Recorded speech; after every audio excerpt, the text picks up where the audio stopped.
Hey guys, I'm Brandon Harris with Premier Fitness Systems, and I'm here with Mind Pump TV to give you 5 exercises that are guaranteed to improve your golf game. All right guys, first exercise of this series is gonna be working on a front-loaded medicine ball squat. The reason we're gonna use the medicine ball in the front-loaded position, it's gonna help you establish a good core, a good base, to execute a good squat that then you can build upon. So the key in a squat is that I get full foot load. So I'm nice and strong over my feet. And the initial position is gonna be sit back, and then it's a vertical up and down. So when I'm performing this movement, I use my knees being over the top of my toes as a reference. So without the medicine ball, I'm gonna sit back and I come straight down.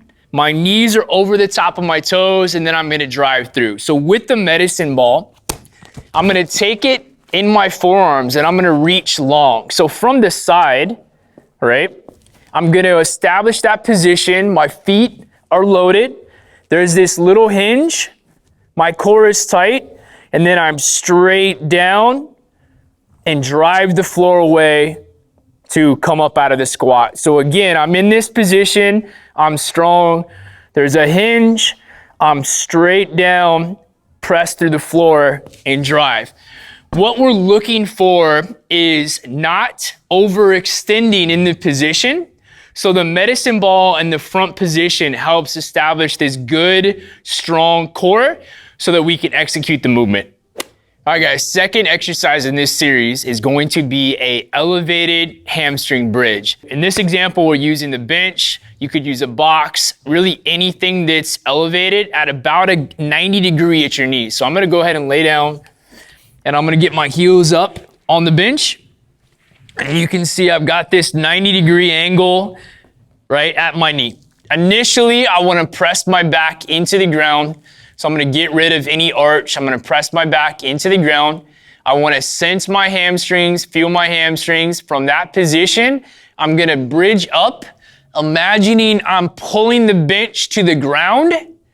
I'm gonna hold for a 1-2, and I'm gonna take it back down and reverse it. I'll do that one more time with the good form. I'm pressing my back flat into the ground. I'm going to pull myself up into the bridge. So I'm thinking about pulling the bench to the ground. I'm gonna take it back down, and I'm gonna repeat. I'll show you guys the bad version, or not an optimal version, is if I drive up and I overextend.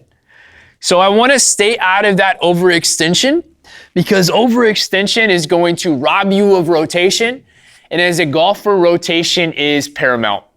In this particular movement, we'll go 10 repetitions with, again, about a 2-second pause on the top. All right, guys, here is an awesome exercise. The third exercise of this series, we're gonna work a plank with rotation. So we're working on being able to control rotation and maintain strength throughout the movement. So the setup in this plank is gonna be maybe a little different.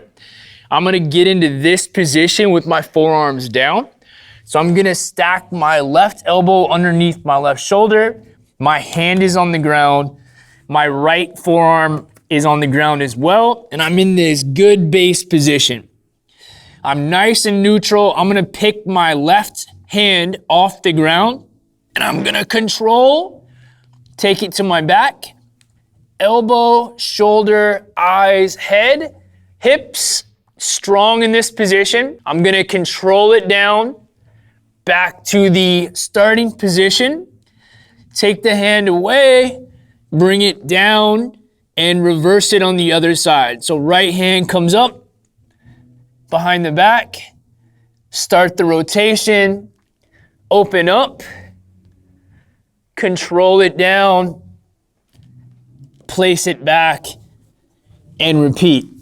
When starting this movement, we wanna make sure that we establish this really strong core. So I would recommend starting with 5 repetitions on both sides. So going 1 to the left, 1 to the right, nice and controlled movement for 5 reps. When that 5 reps becomes easy, then you can start to add repetitions, working up to 10 reps per side. All right, guys, the fourth exercise of this series is going to be a supine anti-rotation. So we're working on controlling rotation, resisting rotation to be better at creating power, at creating speed in your golf swing. So I'm gonna lay down on the ground and I want to establish a good hamstring position. So I'm gonna walk my feet out, I'm gonna grab the ground, and I'm going to sense my hamstring. So I'm imagining I'm pulling the ground towards my butt. And what you'll see is when I do that, I get into this strong position. So my back is pressed flat into the ground, and I've got a cable or band, and I've got decent amount of rotational pull. Not so much where you can't maintain center, but enough to where you're working. So from this position, I'm engaged, my back is pressed into the ground, I'm sensing my hamstrings, I'm gonna go ahead and press up, hold center for a 1-2 count, come back down, reset, find the hamstring, sense the hamstring, flatten the back into the ground, extend, resist the rotation, bring it back down, and repeat for 10 repetitions on both sides. So for the other side, I'm gonna rotate the other direction, and I'm gonna repeat the movement for 10 reps. All right, guys, the last exercise of this series is going to be a rotational med ball slam with from an elevated position. So we're driving more stability through the glute. So I'm in a half kneel. I've got my pelvis in a good strong position, my rib cage is down, I'm nice and strong, and I'm gonna elevate up off the ground. So we're adding an element of stabilization and strength into this rotational power movement. So with the medicine ball, I'm gonna come up, I'm gonna take the position, and then I slam, try not to fall over, right? I'll do that again, see if I can execute it from a better position, elevate it up, slam, and repeat. This movement is really challenging on this trail hip, this back hip. So we're creating a stronger base, a more powerful position to start to bring in to your golf swing.